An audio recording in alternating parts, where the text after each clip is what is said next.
Bueno, Hernán, muchas gracias por estar acá, por venir también y por este encuentro.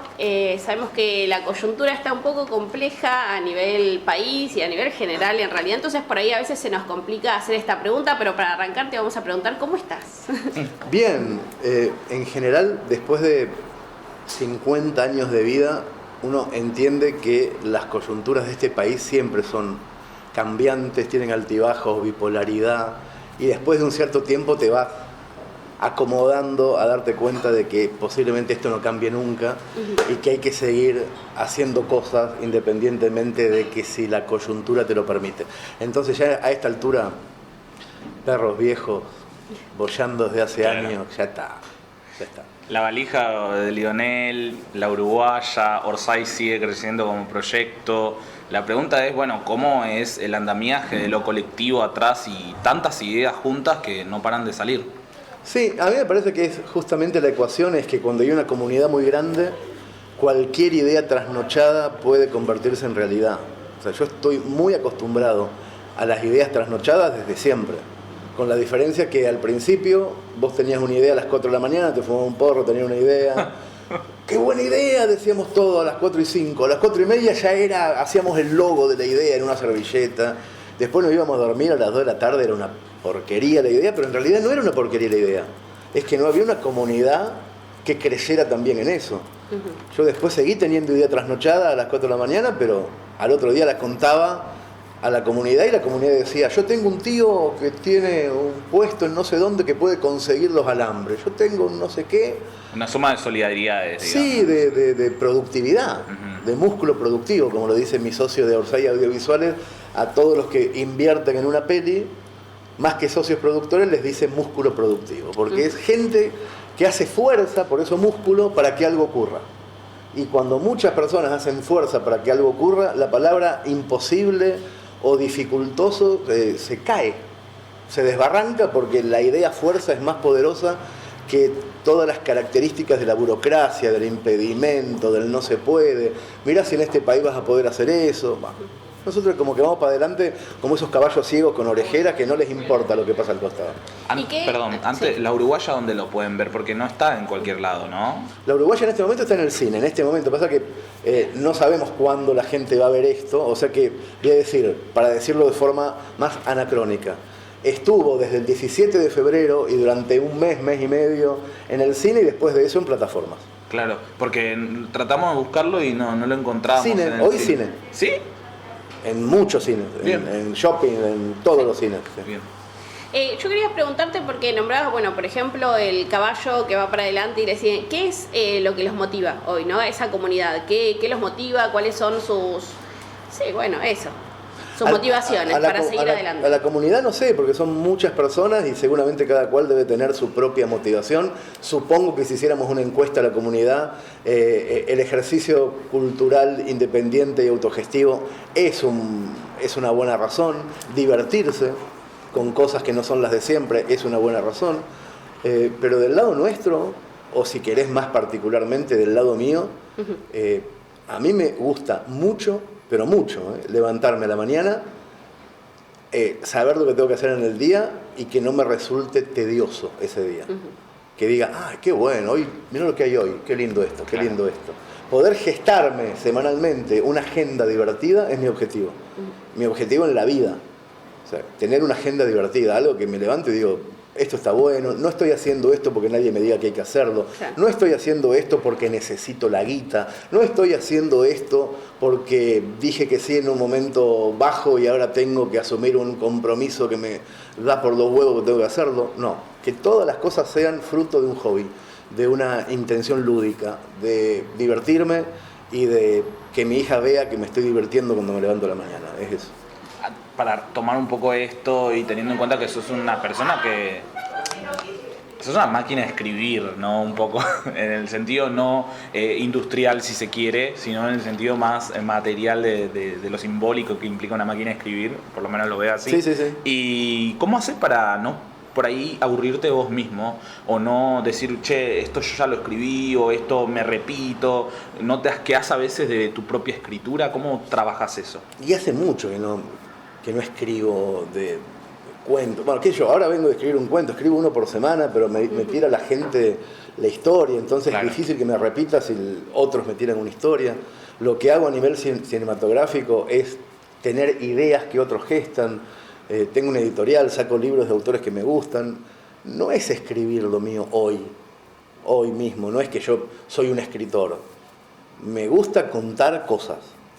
Y esas cosas ¿Qué diferencia hay? Muchísimas. Escribir es una de las funciones de contar. Es anotar para después acordarte. O sea, eso es escribir. Pero contar conlleva gestos, hay una entonación que tenés que tener, unos matices de la voz, una postura arriba del escenario, si es que estás contando algo arriba de un escenario. Si lo estás contando para televisión, se prende esta luz, tenés que estar contando acá, se prende esta, tenés que estar contando acá. Si estás en la radio, tenés que darte cuenta que hay gente que está manejando y otros que están tirados en la cama. O sea, siempre el contar depende mucho de dónde está el que escucha, dónde está el usuario. Pero para contar hay que escribir o no. A veces sí, a veces no.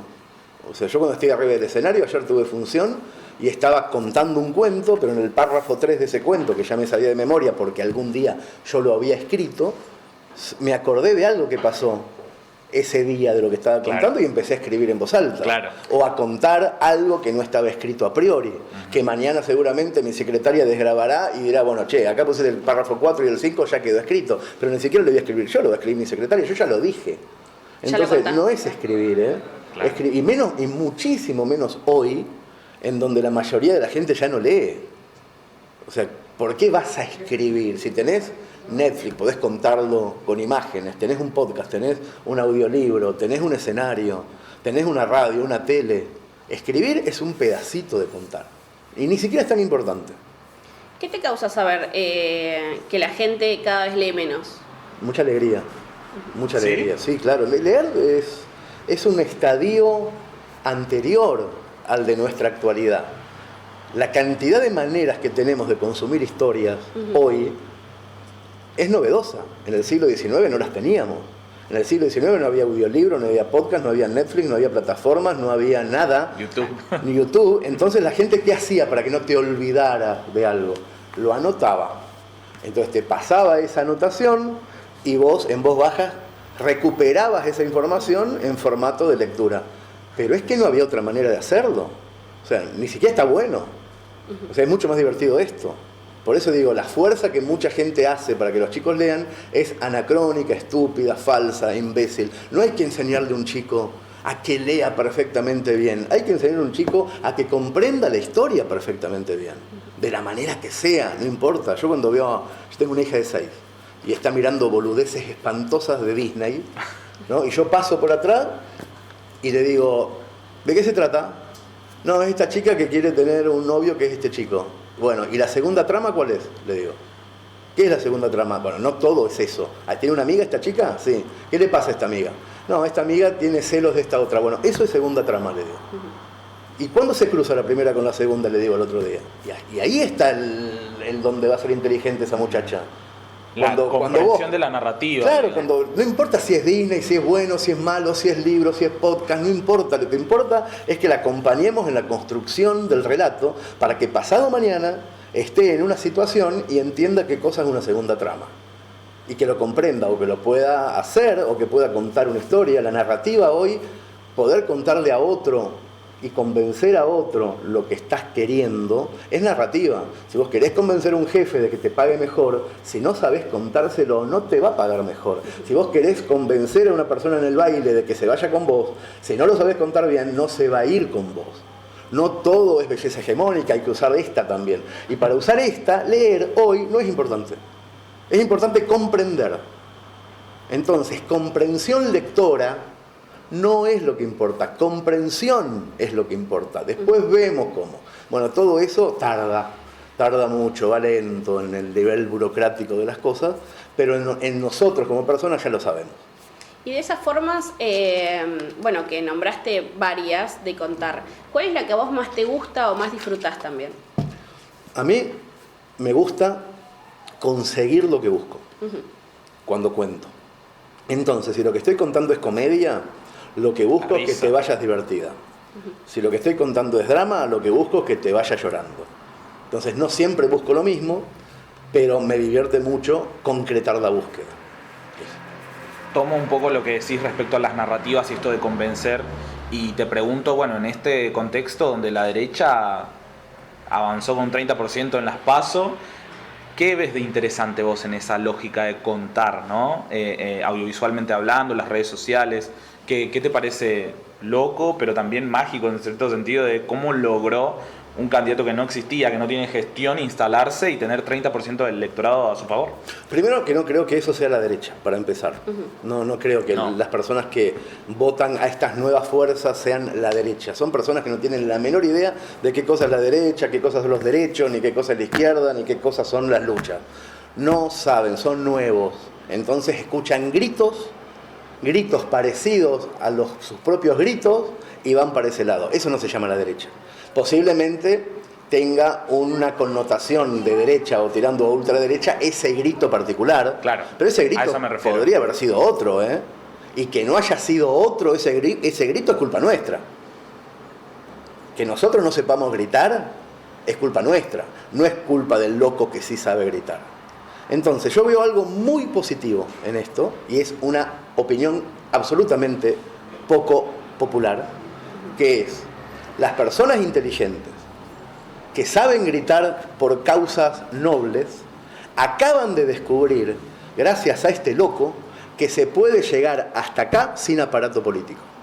Lo acaban de descubrir. Actúen porque se puede. Las razones por las cuales las personas correctas nunca han actuado en política, porque hasta ahora las personas correctas no se meten en esto, es porque las han convencido de que sin aparato no se puede, de que la política es demasiado sucia para poder llegar solo y por la colectora. Bueno, un loco llegó.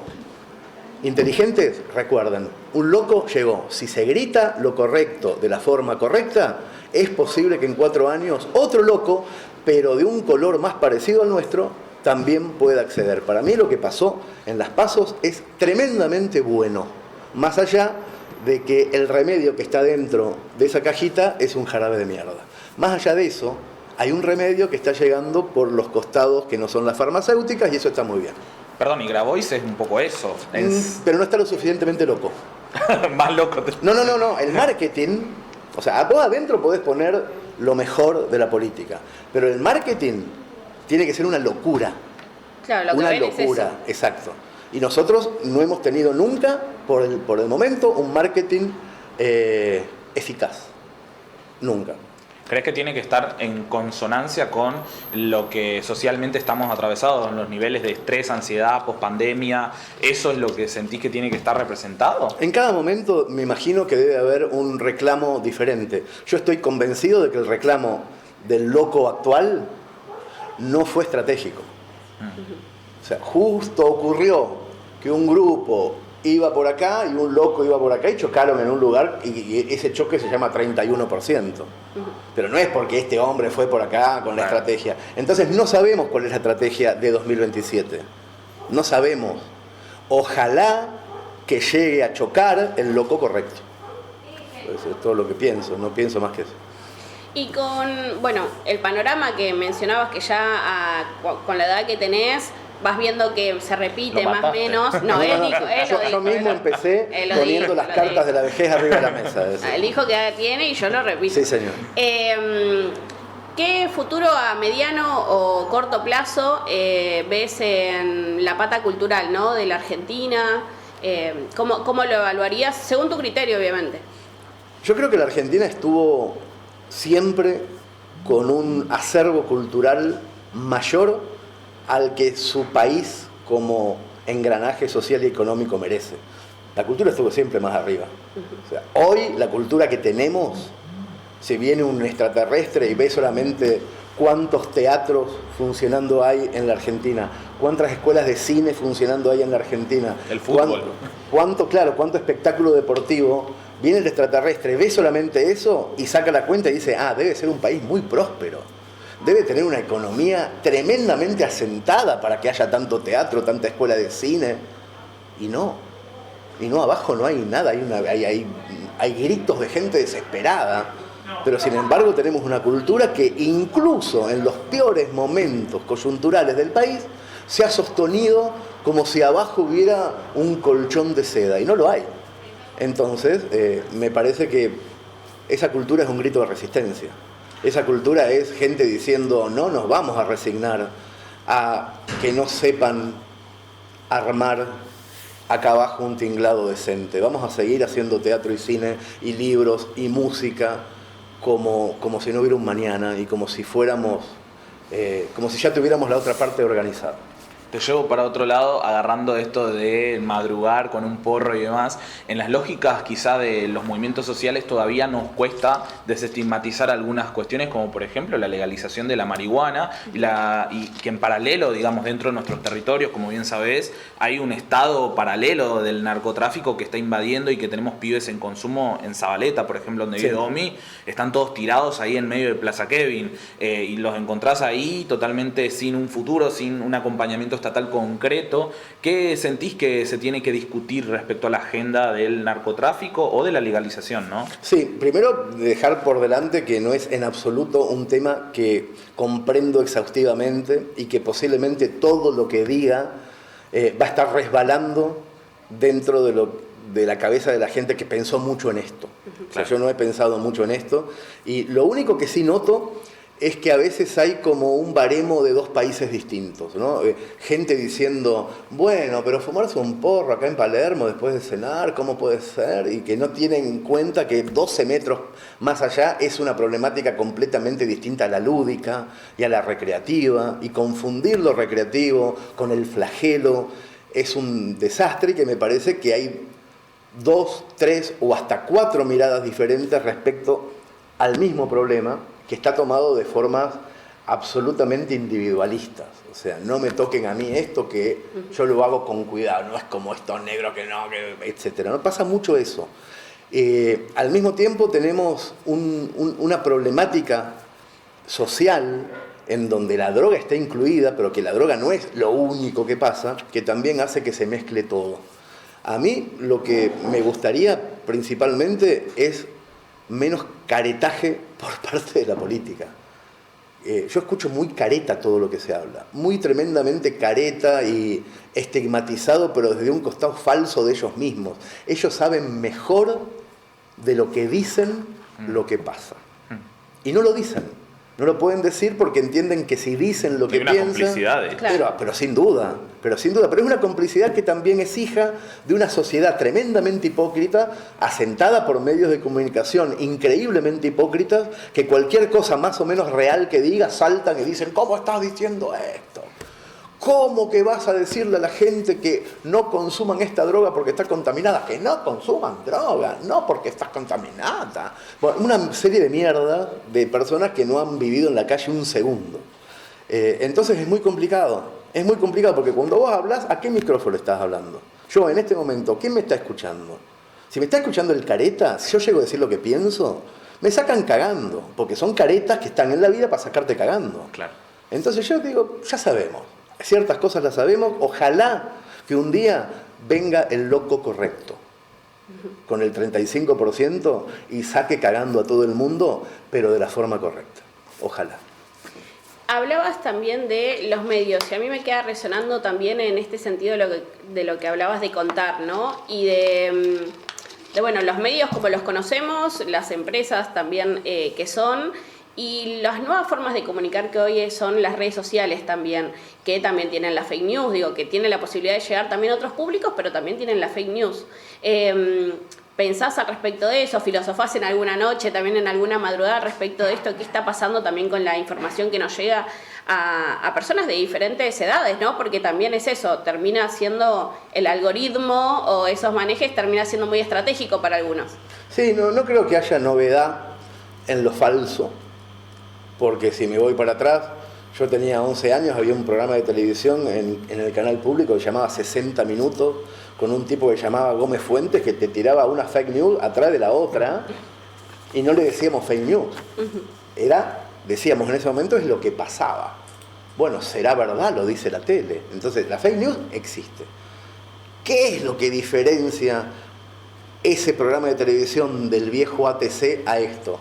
La velocidad y el altavoz.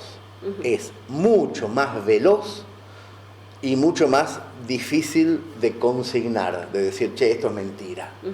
Es un canal de televisión que está pago por un estado dictatorial que te dice que estás ganando una guerra, que en realidad estás perdiendo, pero que es mejor que el pueblo piense que le estás ganando. Listo, lo envolviste a lo falso, entendés el porqué. Ahora ni lo podés envolver porque es como, no es un elefante, son 1 millón de ratoncitos. Claro. No los podés meter en una bolsa a la mentira porque son muchos ratones que se te escapan por los costados. Tampoco sabés quién manda esos ratoncitos. Y tampoco sabés si realmente es mentira o es verdad, en muchos de los casos, porque no podés estar tan en profundo conociendo todos los temas del mundo para saber cuáles son mentiras y cuáles son verdad. Entonces hay un problema de altavoz y de velocidad, pero la falsedad en el mundo es la misma de siempre. Entonces, si hay una reflexión que hago, es una reflexión que tiene que ver con lo tecnológico y no con un cambio de paradigma respecto a la mentira. La mentira es la de siempre y si rascás un poquito bien, son los de siempre también. En una época, cuando había poquitos medios de comunicación, era más fácil interrumpir la información, desestimar la información, cortar el cable entre la información y el pueblo. Y ahora que se les escapó Internet y hay muchos canales de información verdaderos, lo que hacen, los mismos, es poner muchos más canales falsos para que no sepas cuáles son los verdaderos y los falsos. La sobreinformación es exactamente lo mismo que la desinformación. Y si vas atrás, bien atrás, y te fijas quiénes tienen el mando, quiénes tuvieron el de la desinformación y quiénes tienen el de la sobreinformación, son los hijos de estos papás.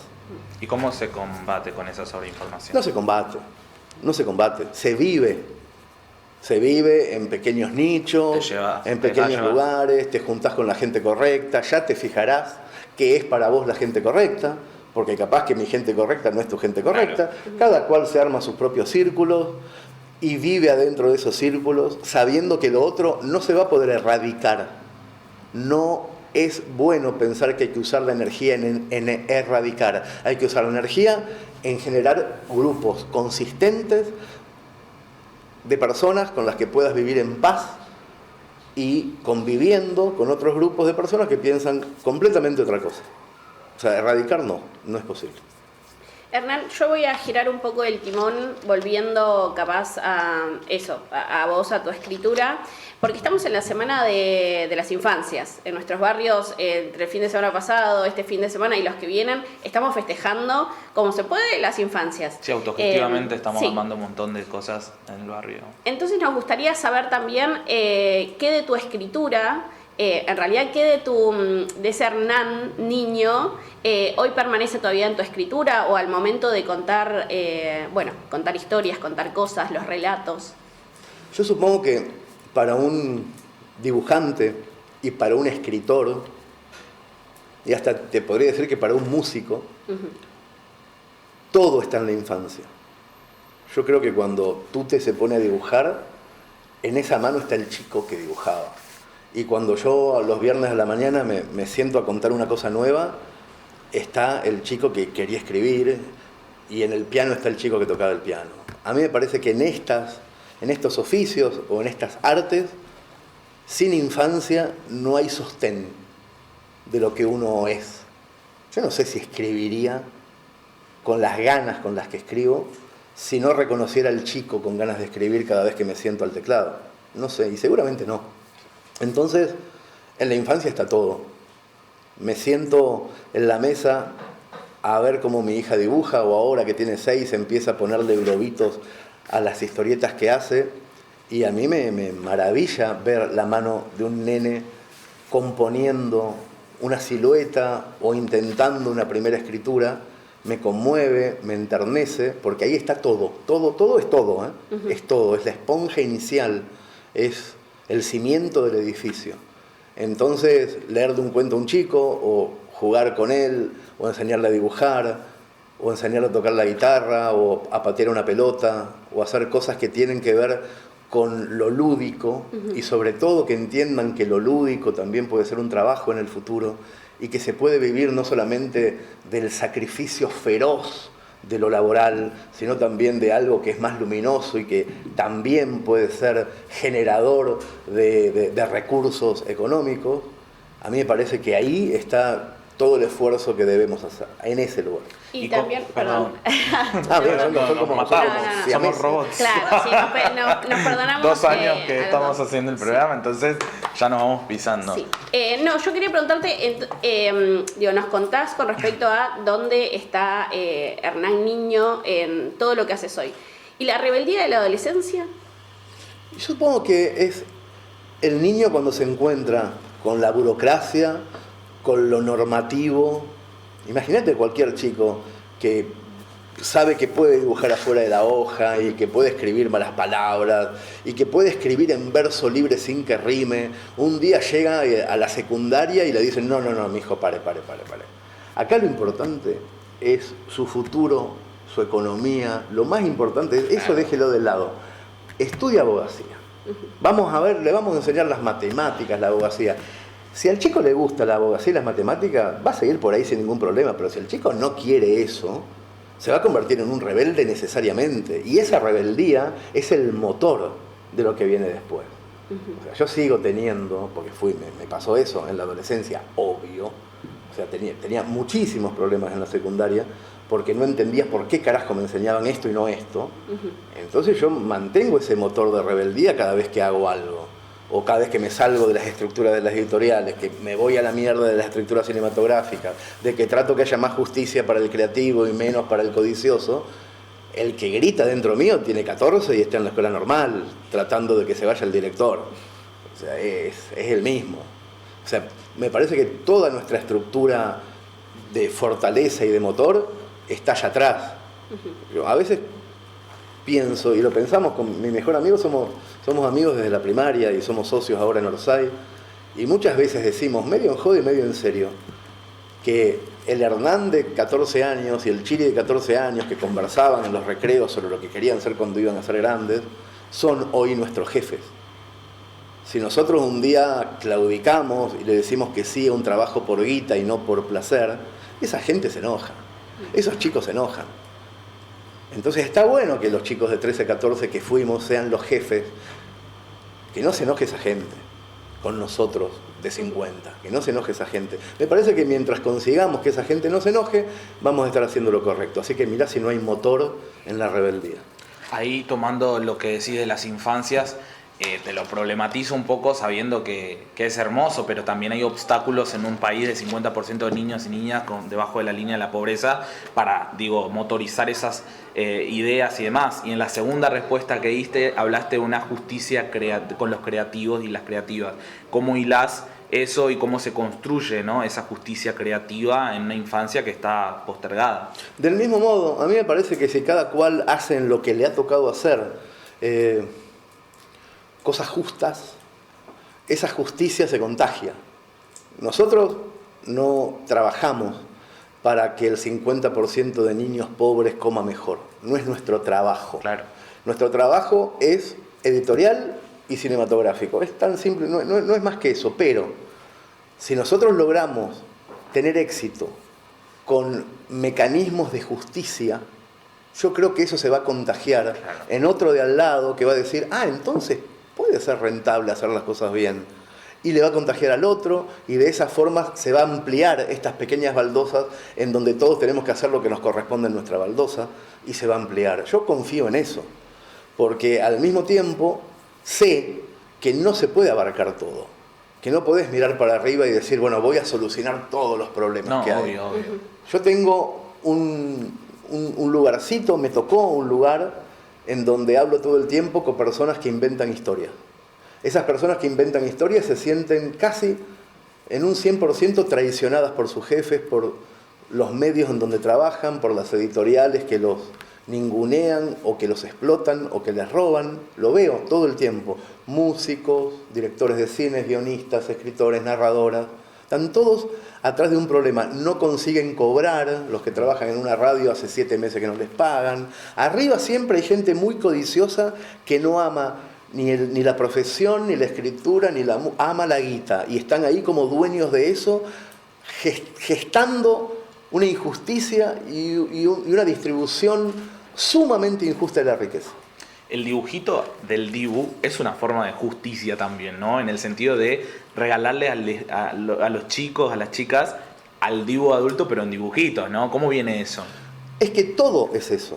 Ahora, si nosotros logramos que arriba de todo no haya un codicioso que le guste la guita, sino gente que le guste el cine, la literatura y eso, que es lo que tratamos de hacer en Orsay, distribuir la riqueza y todo el tiempo para que la gente escriba contenta y dibuje contenta y todo sea cultura libre y gratuita. Y yo creo que algo va a caer en esos otros lugares en donde no nos podemos meter porque tenemos una vida sola. Entonces pasa eso. En el caso de lo que estamos haciendo con Emiliano Martínez me parece que es muy paradigmático porque tanto Lionel Messi como Emiliano Martínez después del Mundial se convirtieron en una especie de ídolos absolutos de las infancias, de todas, masculinas, femeninas, híbridas, binarias, de todas. O sea, no hay un nene ni una nena que no tenga un amor especial por lo que pasó en diciembre del año pasado. Y bueno, y nuestra idea es que eso se convierta también en un dibujo animado y que ese dibujo animado sea de cultura libre y se pueda mostrar en todos lados y que ayude a que tener ídolos con valores correctos sea algo que nos pueda pasar bueno en el futuro también. Me pasa un poco de lo que trajo Nelson, ¿no? Este panorama que muchas veces también los vemos en nuestros barrios, tanto niñeces atravesando situaciones muy complejas como también jóvenes adultos o adultos más grandes, en una desesperanza muy grande, ¿no? Con, bueno, todo el tiempo que muchas veces no tienen. Entonces, me gustaría preguntarte cómo se ejercita la curiosidad, ¿no? En diferentes aspectos. Quienes tienen tiempo, quienes no tienen tiempo, quienes están esperanzados, quienes están desesperanzados también. Está bueno que le pongas de nombre la curiosidad. Porque muchas veces, cuando formulamos esta pregunta, lo hacemos desde otro lugar. ¿Cómo fomentás la lectura? ¿Cómo fomentás la cultura? Y a mí me parece que ahí hay un inicio errado. En cambio, la palabra curiosidad es una palabra muchísimo más amena. Es una palabra que realmente deseamos tener, curiosidad. Y a mí me parece que está todo ahí. Cuando una persona es curiosa, tiene una ventaja competitiva. ¿Cómo se genera esa curiosidad? Es algo que a mí me encantaría poder responder. Y la verdad es que no lo sé, porque nunca he trabajado esa pregunta de forma consistente y fuerte. Capaz que un psicólogo, un pedagogo. ¿Cómo se gestiona en el otro la curiosidad? Esa herramienta que es las pilas de la linterna. Ni siquiera son la linterna, son las baterías de la linterna, la curiosidad. Es algo que vos ponés en otro ámbito e iluminás lugares. Que a mí me parece que está todo ahí, todo. Y no sé, yo nunca tuve ese problema. Yo nací, tuve uso de razón y lo primero que soy es curioso. Mucho más que inteligente, mucho más que escritor, mucho más que todo, soy curioso. No me resigno a no entender. Veo algo y si ese algo tiene una entonación de interés, le voy a buscar todas las vueltas a eso hasta que le encuentre pero no sé por qué. Y tampoco soy un buen impulsor de la curiosidad. No sabría qué decirle a chicos de 9 años resignados o con hambre o con un contexto desarraigado, no bueno. No sabría cómo hacer para sentarme y decirles, miren, la curiosidad se consigue así. Agarran, no sé, porque nunca la tuve que ir a buscar, pero me parece que ahí está todo. Me parece que en ese lugar está la energía que hay que ponerle a esos problemas. Al inicio de la vida hay que enseñarle a los chicos dónde están las pilas de esa linterna. Bueno, queremos obviamente agradecerte, Hernán. Estamos hablando con Hernán Casiari aquí, y también agradecer obviamente al local de cerámicas y de café de Emilia Zeta por el espacio, obviamente que también muy generosamente nos alojó acá para poder entrevistarte. Y que nos dio un hermosísimo fondo. Un fondo hermoso que cómprenle, chicos, vengan acá. Dorrego 1711. Si por algo funciona esta entrevista es por el fondo que tenemos. Totalmente. Sí. Esta semana, hoy se cumple un año más del nacimiento de Cortázar, y en Cuentos Inolvidables he visto esta semana algunas cosas que has leído y has compartido. ¿Qué de Cortázar ves en la actualidad, en cualquier tipo de narrativas? ¿Qué sentís que hoy está presente? Mira, yo creo que tenemos la suerte de tener dos escritores insignes en la Argentina, que son Borges y Cortázar, que muchas veces incluso se ha generado una falsa dicotomía, como si fuera un Boca River o un Ford Chevrolet, de dos escritores que tienen algo que los convierte en adelantados a su tiempo. En el caso de Borges, una comprensión de lo que iba a ser Internet, una comprensión absoluta. Y del multiverso también. Exacto, sin nombrar, en el libro de arena, en el jardín de los senderos que se bifurcan, encontramos metáforas de Internet que no podemos creer, y en Cortázar lo lúdico que nos da Internet. Esa cuestión de empezar una novela por cualquier lado, el hiperlink que te lleva en Rayuela del capítulo 3 al 64, de que tenés que ir en un libro haciendo cosas que son más fáciles de hacer con un monitor, pero que están inventadas antes del monitor. Tenemos dos escritores, en Cortázar y en Borges, que supieron entender esta modernidad y que el resto del mundo dice, miren qué escritores que tienen estos. Que no solamente han sido escritores, sino que han sido un poco precursores de algo que iba a venir. Yo, hablando justamente del nacimiento de Cortázar, reivindico en él algo que no es literario, sino que es pura y exclusivamente lúdico y que tiene que ver con la cercanía con sus lectores.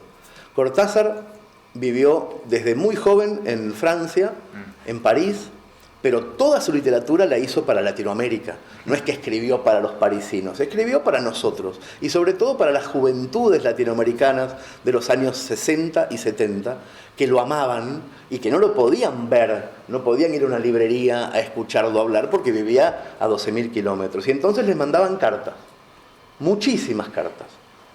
Desde Perú, desde Buenos Aires, desde México, cartas a Cortázar, diciéndoles lo que me ha gustado este cuento, esta novela, ojalá algún día puedas volver, estamos en problema, tenemos dictaduras, ayudanos, cartas, chicos mandando cartas.